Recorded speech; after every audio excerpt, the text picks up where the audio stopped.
Sistem pemurnian monster, bab 301 sampai dengan 305. Bab 301 kompetisi akbar dimulai. Seperti kata pepatah, kebingungan tumbuh di pohon kebingungan, dan Anda dan saya berada di bawah pohon kebingungan itu. Sekarang, saat kata-kata ancaman ahli terlontar, semua orang di tempat itu terkejut. Pertama, bukankah sudah disepakati bahwa penguasa bayangan adalah satu-satunya ahli alam transformasi suci di benua 9 neter? Kedua, bukankah kita sudah sepakat bahwa kompetisi ini akan berlangsung adil, tanpa ada yang ikut campur?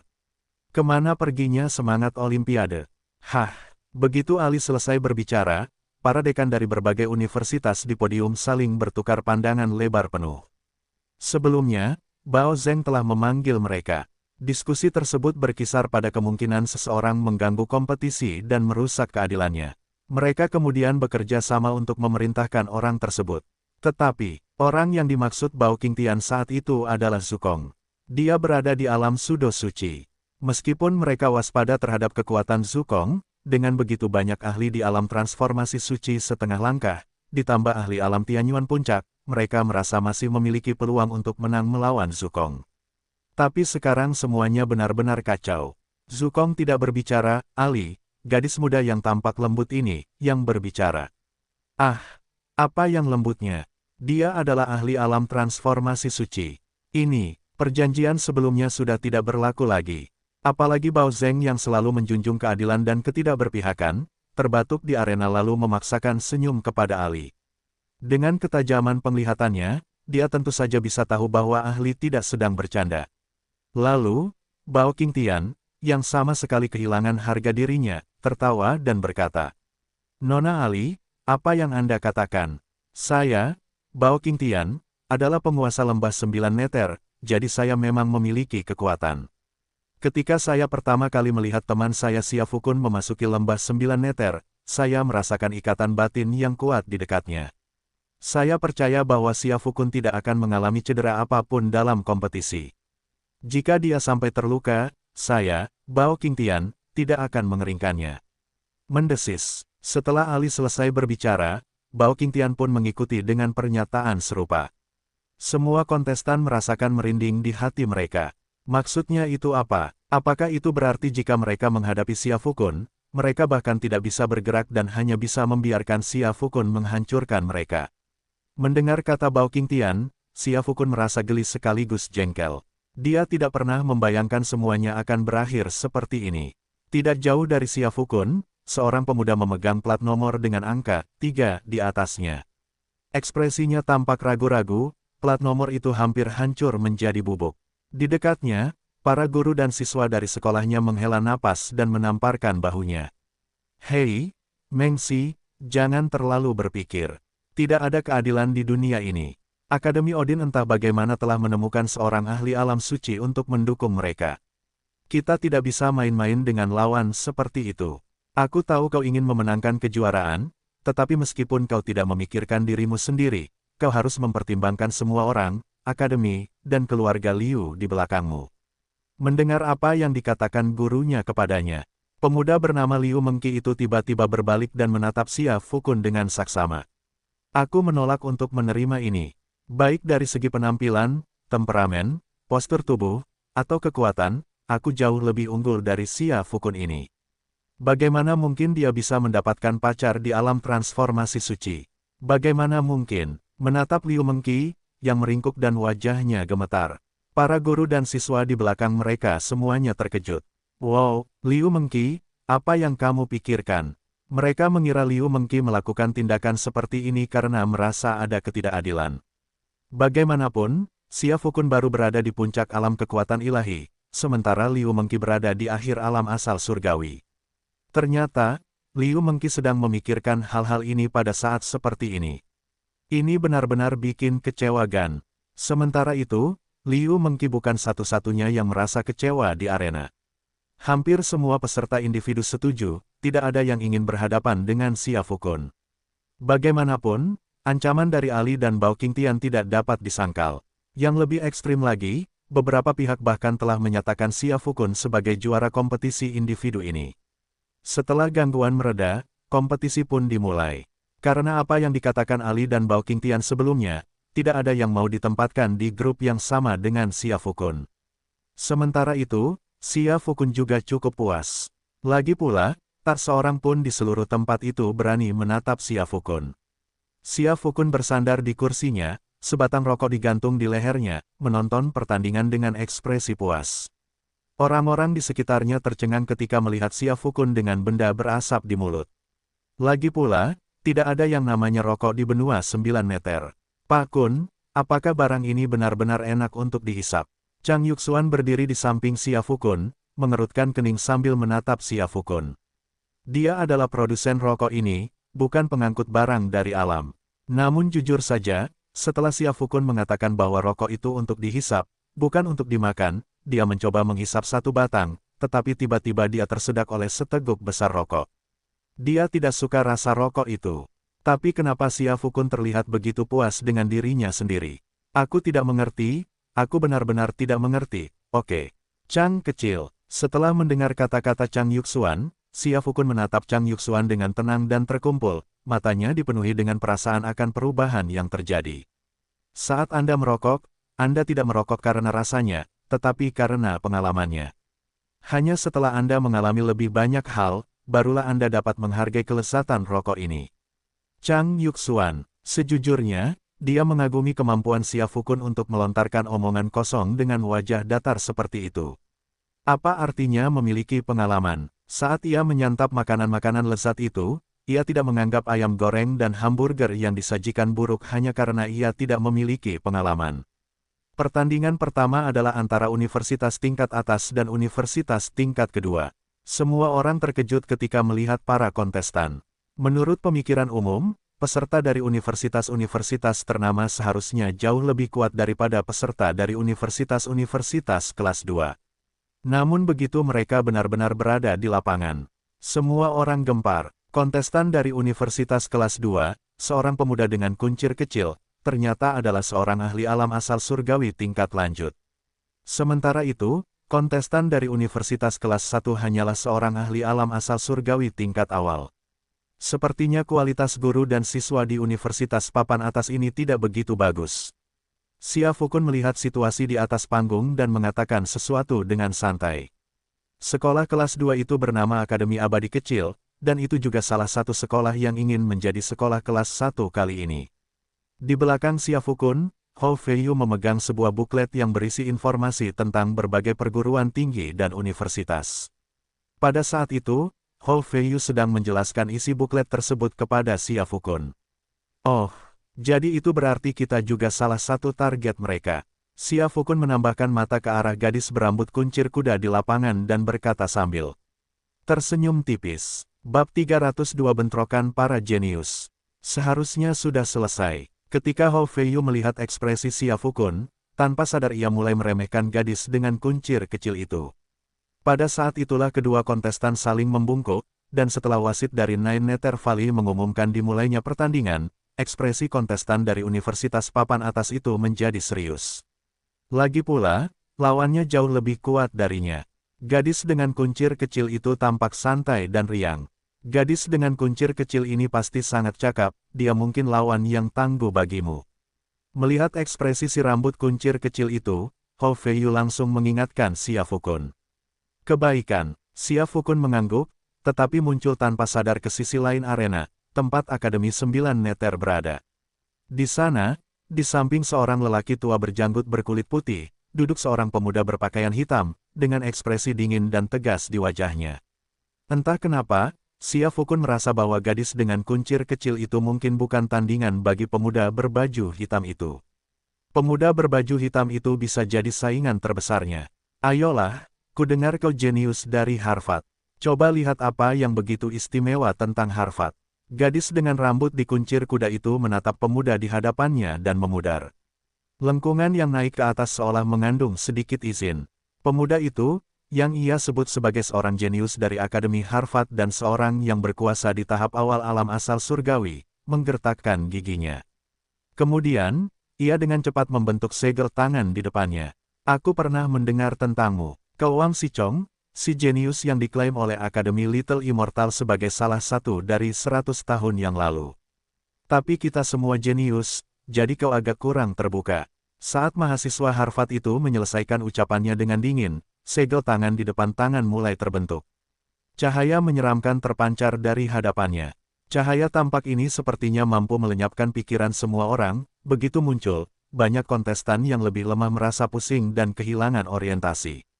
Xia Fukun dan yang lainnya mungkin sedikit lebih beruntung, tetapi Chang Yuxuan, yang berdiri di samping, jatuh tertidur lelap karena kekuatan yang terkandung dalam jejak tangan tersebut. Para mahasiswa Harvard ini sungguh luar biasa. Xia Fukun membukakan matanya. Pada kenyataannya, setiap orang yang mampu berpartisipasi dalam kompetisi ini adalah seorang jenius. Xia Fukun berharap gadis dengan kuncir kuda itu akan menjadi lebih serius setelah melihat lawannya mengeluarkan sebuah jurus, tetapi ia menyadari bahwa gadis itu sama sekali tidak bereaksi. Terlebih lagi, ia masih menampilkan senyuman tipis yang mengejek. Astaga, dia benar-benar berakting. Xia Fukun sudah tidak tahan lagi.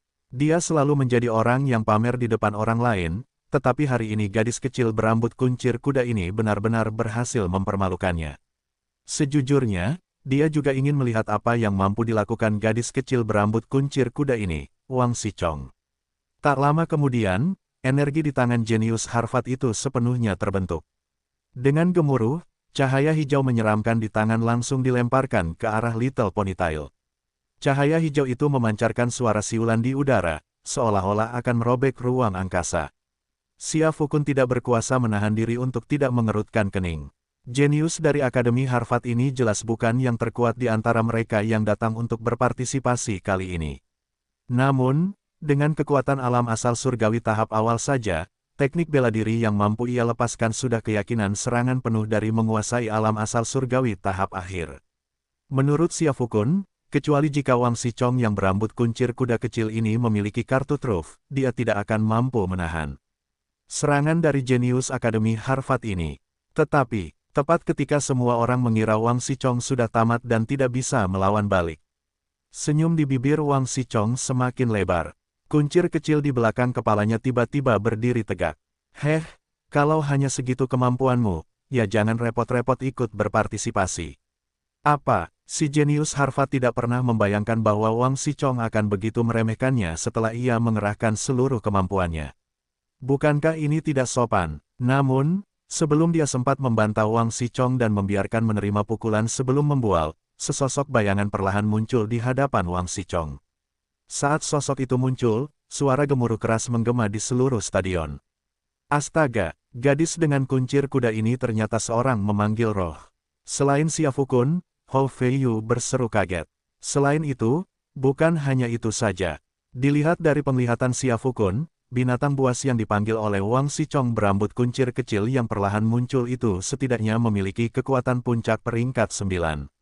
Pria berambut kuncir kuda ini baru berada di tahap akhir alam asal surgawi, jadi bagaimana mungkin dia bisa mengendalikan panggilan binatang yang levelnya lebih tinggi darinya? Mungkinkah kuncir rambut kecil ini memiliki kode curang yang mirip dengan sistem pemurnian iblis? Astaga, jika memang demikian, maka itu terlalu berlebihan. Bukankah dia bilang dia adalah tokoh utama? Ada apa dengan Wang Xichong? Tuan rumah, apakah Anda gila? Apa Anda pikir sistem pemurnian iblis saya semacam barang palsu? Apa Anda pikir semua orang bisa memilikinya? Saya pikir binatang panggilan milik Wang Xichong ini mungkin diadopsi oleh para tetua.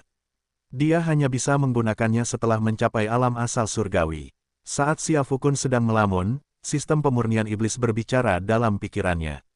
Oh, begitu ya, Xia Fukun mengungkapkan keraguan yang mendalam. Bayangan Yang, sang immortal venerate yang memproklamirkan diri, yang ia temui di reruntuhan suci, terus berputar di pikiran. Yang mengatakan bahwa dia sedang mencari sesuatu di dalam reruntuhan suci. Saat itu, Xia Fukun bertanya-tanya apakah Yang sedang mencari sistem pemurnian iblis. Terutama mengingat penjelasan Yang ambigu, Xia Fukun merasa bahwa jika ia benar-benar mencapai tingkat ke-9 alam transformasi suci, ia pasti tidak bisa memilih untuk pergi ke alam abadi. Pergi ke sana sama saja dengan menyerahkan diri kepada Yang Mulia Abadi yang itu. Xia Fukun masih memikirkan hal ini ketika sistem pemurnian iblis menambahkan. Namun, keluarga Wang Xichong seharusnya memiliki latar belakang tertentu. Hewan panggilannya memiliki garis keturunan dari binatang suci kuno naga Azure. Jika kita bisa mendapatkan binatang ini, kita bisa menemukan binatang lain dengan garis keturunan burung vermilion atau phoenix di masa depan, dan kemudian kita bisa mengulangi mayat naga tersebut. Siapa tahu, mungkin ada beberapa kejutan. Begitu mendengar gagasan tentang sistem pemurnian iblis, mata Siafukun langsung berbinar. Saudara Lian, tidak, saya hanya ingin mengajukan satu pertanyaan. Dapatkah aku menangkap hewan panggilan milik orang lain juga? Tentu. Sistem pemurnian iblis mencibir. Alasan mengapa profesi pemanggil ada di benua 9 neter terutama karena mereka dapat membuat kontrak dengan binatang iblis. Binatang iblis yang telah membuat kontrak disebut binatang yang dipanggil, tetapi menurut saya, kontrak semacam itu tidak lebih dari metode tingkat rendah. Jadi, jika Anda ingin mendapatkan binatang yang dipanggil orang lain, itu akan sangat mudah. Sistem pemurnian iblis hanya mengatakan yang sebenarnya, tetapi ia tidak berpikir bahwa setelah selesai berbicara, Siafukun bergerak mendekati Hou Feiyu, sepertinya tanpa sengaja. Siafukun, ingat, Hou Feiyu sepertinya memiliki hewan panggilan kunpeng, yang merupakan semacam hewan panggilan tingkat 10, kan? Bab 303 Liu Mengki yang gila. Hou Feiyu tidak tahu apa yang memikirkan Siafukun. Namun, ia selalu merasa bahwa Siafukun tampak agak jahat. Dia menggeser bokongnya sedikit ke samping. Apa yang kamu lakukan? Semakin mendekat, apa kamu punya pantat besar atau bagaimana? Aku sudah menyiapkan tempatmu. Tanpa alih, Hou Feiyu merasa masih bisa mengendalikan Siafukun. Namun, sekarang Siafukun telah menemukan wanita yang begitu dominan dan mengancam akan membunuh mereka kapan saja. Hou Feiyu tidak berani mempertahankan sikap superiornya saat berbicara dengan Siafukun. Tidak apa-apa, Tetua Hou. Saya samar-samar ingat bahwa Anda sepertinya memiliki kunpeng. Hou Feiyu, dia mengerti. Mengapa aku merasa merinding? Ternyata Siafukun telah mengincar dirinya. Astaga, ini aku, Hou Feiyu. Seorang summoner tingkat 10. Apa aku tidak punya harga diri? Secara tidak sadar, Hou Feiyu menunjuk ke arah arena. Lihat, kompetisi antara para jenius dari Akademi Peri Kecil dan Akademi Harvard sangat seru. Detik berikutnya, sebelum Siafukun sempat menjawab, Hou Feiyu bertepuk tangan dengan penuh semangat. Tepuk tangan tepuk-tepuk. Setelah tepukan tangan meriah, Hou Feiyu bahkan berteriak, bagus. Dengan penuh penghayatan, para guru dan siswa dari Akademi Peri Kecil dan Akademi Harvard menatap Hou Feiyu dengan kebingungan yang mendalam. Tidak, siswa kami sedang mengadakan kompetisi. Menurutmu, nama apa yang cocok untuk Akademi Odin? Siafukun menyadari bahwa Hou Feiyu sepertinya tidak mendengarnya setelah dia menyebut kunpeng. Ia tahu bahwa Hou Feiyu jelas tidak bersedia menyerahkan kunpeng kepadanya. Namun, Siafukun tidak akan menyerah begitu saja. Lagi pula, dia hanya menuruti keinginan Hou Feiyu dan Zukong, bukan? Kunpeng tingkat ikatan milik Hou Feiyu, dikombinasikan dengan binatang panggilan Wang Xichong di arena, dan mayat naga ilahi tingkat puncak di sistem pemurnian iblis, bahkan jika binatang panggilan terakhir tidak mencapai tingkat Sein, setidaknya akan berada di tingkat pengulangan, bukan? Bukankah itu akan memungkinkannya untuk langsung maju ke alam transformasi Sein? Astaga, Siafukun merasa sangat bahagia hanya dengan rekonstruksi, bukan? Yang lain menaiki tangga memanjang ke tengah, tapi aku sekarang mengarahkannya terlalu tinggi. Aku bahkan tidak akan membicarakan alam asal surgawi lagi. Tidak bisakah aku langsung melompat ke alam setengah langkah suci saja? Saat Siafukun sedang tenggelam dalam lamunannya sendiri, di arena. Pertempuran telah ditentukan. Meskipun si jenius dari Akademi Harvard memiliki keterampilan yang luar biasa, sehebat apapun itu, ia tidak mungkin bisa menandingi makhluk panggilan tingkat 9 dengan garis keturunan naga Azure. Jadi, dia dengan cepat dikalahkan. Pertandingan pertama sangat seru sehingga Siafukun tak bisa menahan diri untuk tidak menonton pertandingan-pertandingan selanjutnya dengan saksama. Tentu saja, fokusnya berbeda dari yang lain. Para siswa yang mampu datang ke lembah 9 neter untuk berpartisipasi dalam kompetisi ini pada dasarnya adalah kaum elit dari yang paling elit di seluruh benua 9 neter. Dengan kata lain, masa depan benua 9 neter mungkin berada di tangan orang-orang ini. Keluarga-keluarga di balik para individu ini tentu akan mengerahkan segala upaya untuk membina para jenius ini. Oleh karena itu, Siafukun ingin melihat apakah ada pemanggilan lain di antara para kontestan yang tersisa.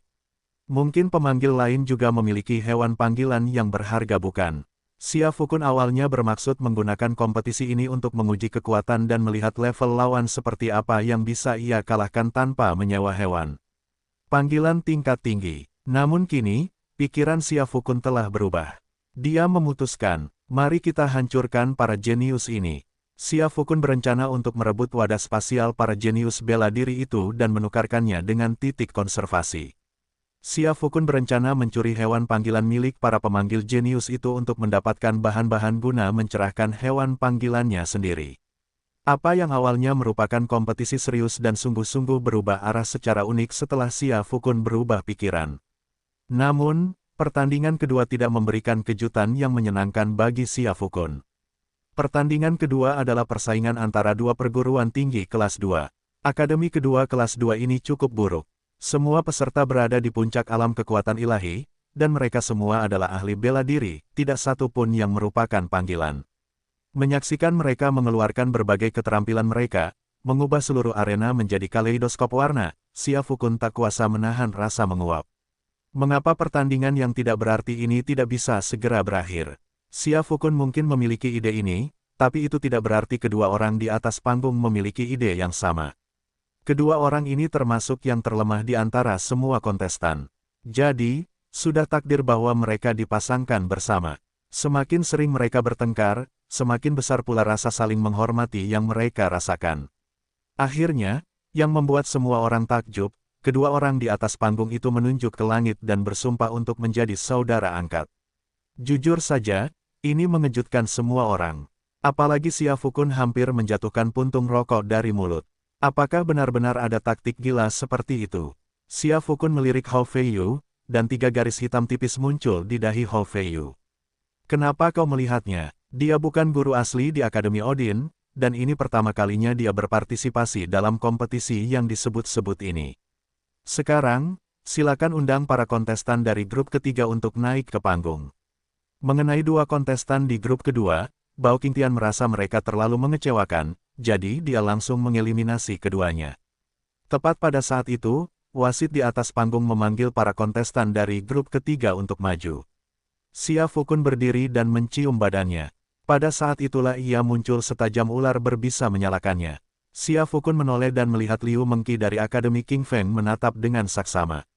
Dengan senyum tipis, Xia Fukun melompat ke arena.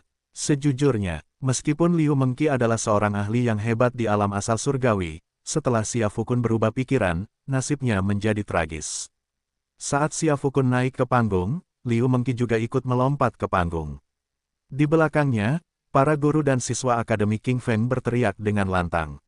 Meng Si, mari kita akui saja kalah. Bercanda saja, meskipun mereka semua mengira Xia Fukun bukan tandingan Liu Mengqi, ancaman yang Liu Mengqi lontarkan kepada Ali masih terngiang di benak mereka. Sial, jika Liu Mengqi benar-benar melukai Xia Fukun, itu akan menjadi satu luka yang membunuh banyak orang. Harganya terlalu mahal. Mendengar guru-guru dan murid-murid dimendesaknya untuk mundur, mata Liu Mengqi sangat terkejut. Tangan tinju-tinju terkepal erat. Setiap jenius memiliki keistimewaannya masing-masing. Namun sekarang, karena Ali, karena Xia Fukun, karena Akademi Odin, sedikit martabat yang tersisa darinya telah hancur sepenuhnya. Dia sangat membenci Liu Mengqi. Tapi, Xia Fukun sama sekali tidak tahu apa yang dipikirkan Liu Mengqi. Dia bukan pembaca pikiran. Melihat mata Liu Mengqi berkedut hebat dan seluruh tubuhnya gemetar, awalnya dia mengira Liu Mengqi sedang tidak sehat. Hei, ada apa? Kalau kamu merasa tidak enak badan, turunlah ke bawah dan istirahat. Sejujurnya, Xia Fukun memang bermaksud baik saat mengingatkan Liu Mengqi, tetapi bagi Liu Mengqi, terdengar seperti Xia Fukun sedang bercanda. Detik berikutnya, tidak ada yang menghapusnya. Liu Mengqi tiba-tiba mengangkat kepalanya, matanya dipenuhi pembuluh darah merah, dan ekspresinya menjadi agak ganas karena kegilaan. Diam, kau cuma parasit. Bab 304 memelihara kebiasaan baik. Diam, kau cuma parasit. Menatap Liu Mengqi, yang matanya merah dan ekspresi garang saat dia menatap tajam. Xia Fukun, apa yang sedang terjadi? Bagaimana bisa aku berakhir menjadi pria simpanan?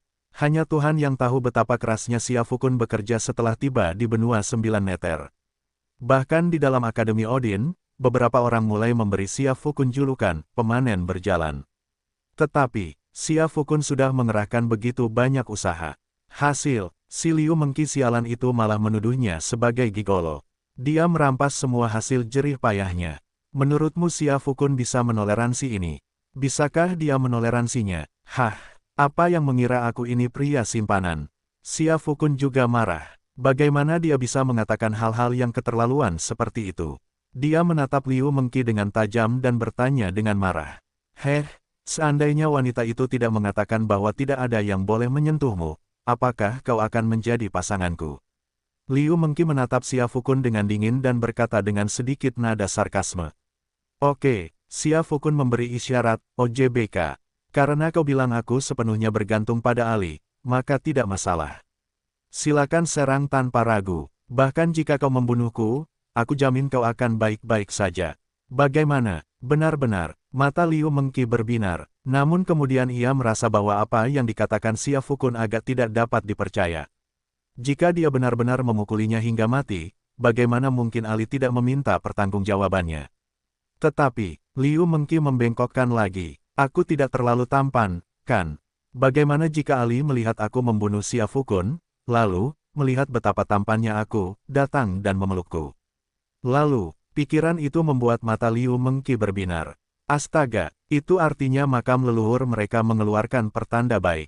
Membayangkan membawa menantu perempuan dari alam transformasi suci kembali ke keluarga Liu saja sudah membuat Liu Mengki merasa sedikit bersemangat. Astaga, bukankah itu akan menjadi puncak kehidupan? Jadi, saat itu, para guru dan siswa Akademi King Feng di belakangnya berteriak putus asa agar dia menyerah, tetapi dia tidak lagi bisa mendengar mereka. Dalam pemahamannya, Xia Fukun sudah mati. Yang perlu dia lakukan hanyalah membunuh Xia Fukun, dan semua yang dimiliki Xia Fukun akan menjadi miliknya. Hal ini, Liu Mengki meraung, dan kekuatan alam Tianyuan tingkat akhir langsung meledak di dalam tubuhnya. Tanah di bawah kaki mereka langsung runtuh, menyebar keluar seperti jaring laba-laba. Apa yang sedang direncanakan Liu Mengki? Kelompok dari Akademi King Feng semuanya terkejut. Bukankah kita sudah sepakat bahwa kita hanya akan melakukan formalitas di atas ring? Bukankah kita sudah sepakat bahwa kita akan mengalah? Apakah ini benar-benar akan berubah menjadi perkelahian? Sejenak, semua orang di Akademi King Feng benar-benar tercengang. Liu Mengki jelas-jelas tidak bermain sesuai aturan. Pada saat itu, betapa besarnya keinginan para guru dan siswa Akademi King Feng untuk dipindahkan ke panggung dan menarik Liu Mengki turun. Astaga, bro, apa yang kamu lakukan? Tetapi, sayangnya, arena tersebut dikelilingi pagar listrik. Menyentuh pagar itu sama saja dengan terkena serangan dahsyat dari seorang ahli tingkat puncak.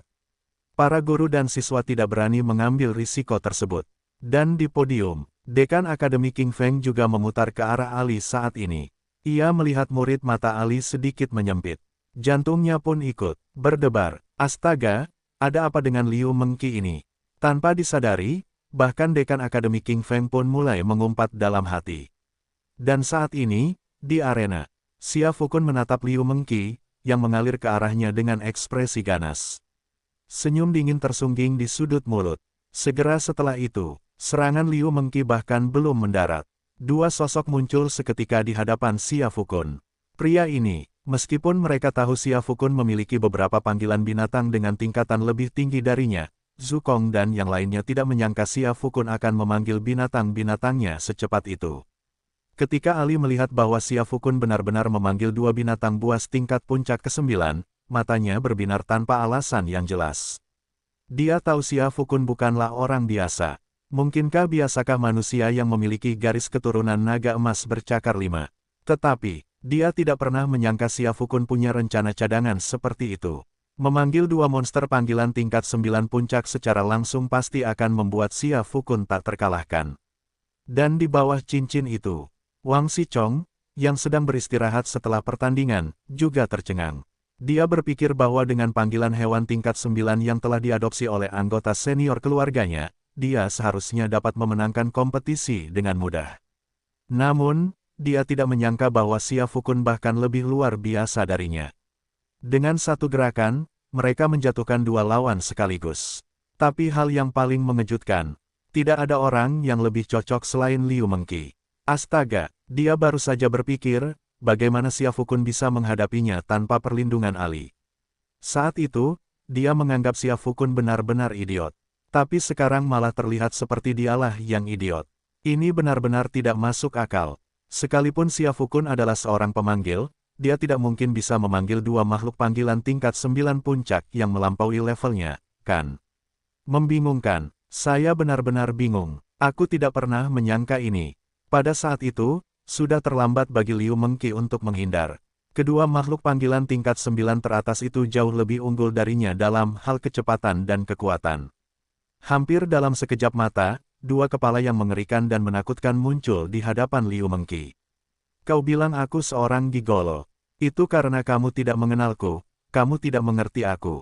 Kurasa jika kau memiliki kehidupan setelah kematian, sebaiknya kau pergi ke Akademi Odin terlebih dahulu dan mencari tahu siapa aku, Xia Fukun. Xia Fukun menatap Liu Mengqi dan memutarnya.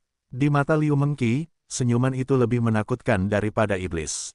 Kawan, kamu ini iblis atau jenius? Bagaimana bisa kamu sehebat ini? Sebelum Liu Mengqi sempat bereaksi, cakar dari dua binatang panggilan tingkat puncak ke-9 telah menembus dadanya. Xia Fukun tidak ingin membunuh siapapun. Melihat roh primordial Liu Mengqi keluar dari dadanya, dia tidak mengejarnya. Sebaliknya, dia berjalan ke tubuh Liu Mengqi, berjongkok, dan melepaskan cincin spasial yang dikenakan Liu Mengqi. Seluruh ruangan menjadi hening. Hanya Chang Yuxuan yang menenangkan kepalanya setelah melihat tindakan Xia Fukun. Presiden Kun masih tetap Presiden Kun yang saya kenal. Meskipun metodenya agak kejam, kebiasaan baik mereka dalam mengumpulkan kekayaan sama sekali tidak berubah. Setelah mendengar perkataan Chang Yuxuan, King Musuan, Hou Feiyu, dan yang lainnya tanpa sadar melirik Chang Yuxuan. Hei, kamu yakin ini benar-benar kebiasaan yang baik? Hah, bab 305 olahraga berlebihan. Pria ini, kurasa dia bahkan lebih menakutkan daripada ahli alam transformasi suci yang duduk di podium itu. Di bawah arena, banyak orang tercengang setelah menyaksikan metode Xia Fukun. Ya, Xia Fukun dapat memanggil dua binatang buas tingkat puncak ke-9, jadi hampir pasti dia akan memenangkan kejuaraan dalam kompetisi ini. Perguruan tinggi mana yang bisa menyainginya? Ai, pada saat itulah, di Akademi 9 Neter, lelaki tua berjanggut putih itu, melihat pemuda yang gelisah menghadap dingin di hadapannya, tak berdaya menahan diri untuk tidak menamparkan bahu pemuda tersebut. Xia Fukun ini sangat aneh. Terlebih lagi, dia memiliki seorang ahli alam transformasi suci yang mendukungnya.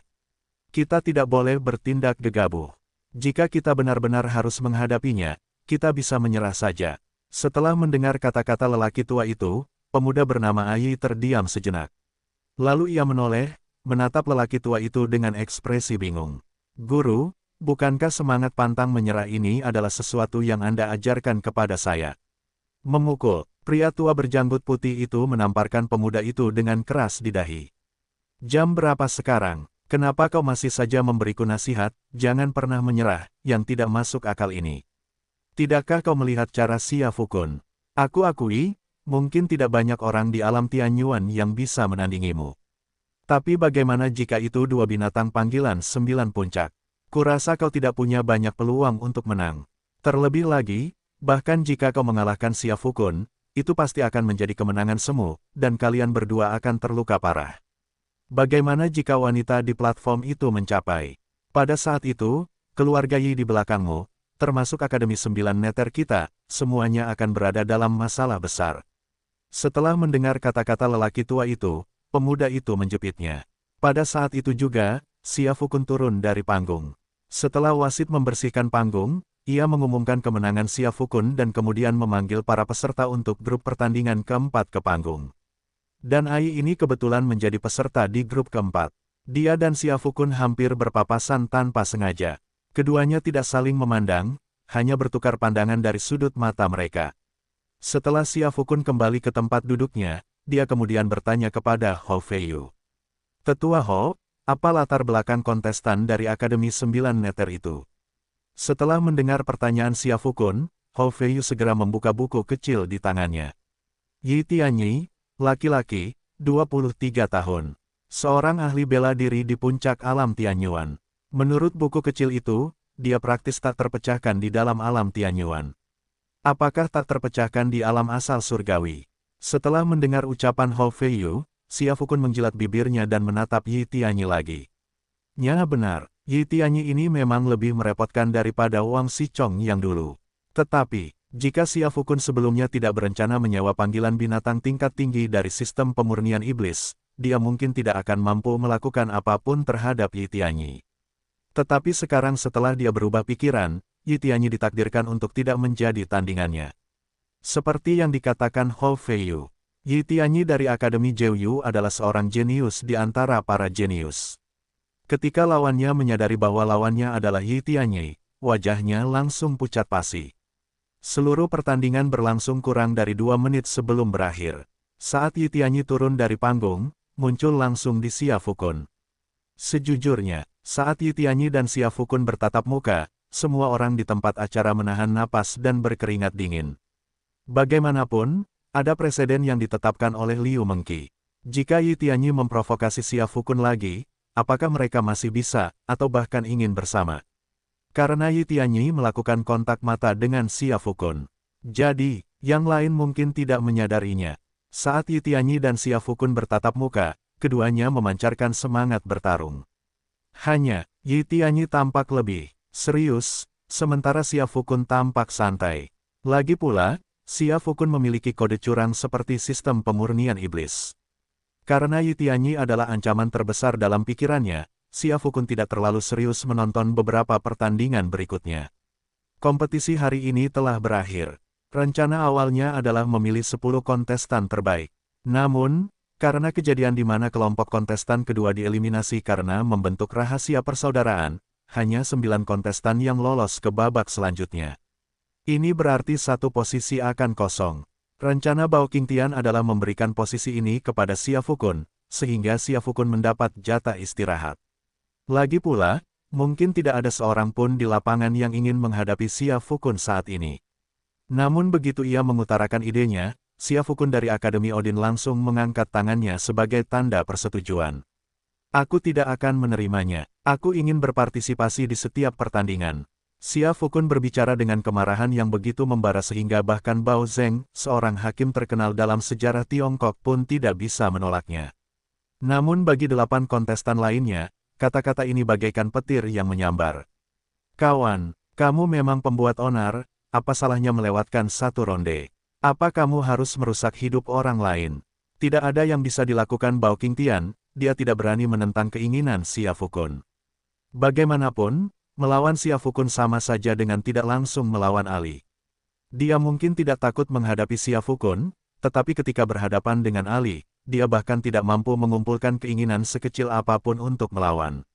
Pada akhirnya, Bao Qingtian hanya bisa meminta para guru dari 8 akademi lain selain Akademi Odin untuk melakukan undian guna merekrut guru yang beruntung mendapatkan selamat tinggal dan langsung masuk ke 5 besar. Yang melegakan Xia Fukun, kontestan yang mendapat bai berasal dari sekolah bernama Akademi Qinghua, bukan Wang Xichong atau Yi Tianyi. Ini berarti dia sekarang memiliki peluang jauh lebih tinggi untuk dipasangkan dengan Yi Tianyi atau Wang Xichong. Setelah hari pertama kompetisi, Xia Fukun dan yang lainnya kembali ke tempat tinggal mereka. Ali tidak tahu apa yang dipikirkannya, tetapi dia menyeret Xia Fukun ke kamar tidur. Awalnya, Zhu Kong dan Hou Feiyu berencana membahas masalah besok. Namun, setelah mendengar suara-suara mencurigakan dari kamar tidur, Zhu Kong dan Hou Feiyu memutuskan untuk berhenti dan bermeditasi di luar. Tidak ada yang dibicarakan malam itu. Keesokan harinya, Xia Fukun keluar dari kamarnya dengan lingkaran hitam di bawah matanya. Melihat Xia Fukun yang tampak kelelahan, Zhu Kong dan Hou Feiyu ragu untuk berbicara. Bagaimanapun, Ali masih ada di sana, apa yang bisa mereka katakan? Sebaliknya, Ali, setelah keluar dari kamar tidur, tampak jauh lebih sehat. Terlebih lagi, pukulannya menjadi lebih halus. Tampaknya dia telah sepenuhnya memantapkannya hingga level Sein pada saat ini. Kalau tidak salah ingat, susunan pertandingan hari ini seharusnya sudah ditentukan pagi ini, kan? Jadi, saya akan bermain melawan siapa? Xia Fukun menguap. Dia benar-benar berlebihan dalam semalam, haha. Dia mengeluarkan sebatang rokok dari gelang spasialnya, menyalakannya, dan bertanya pada Zhu Kong.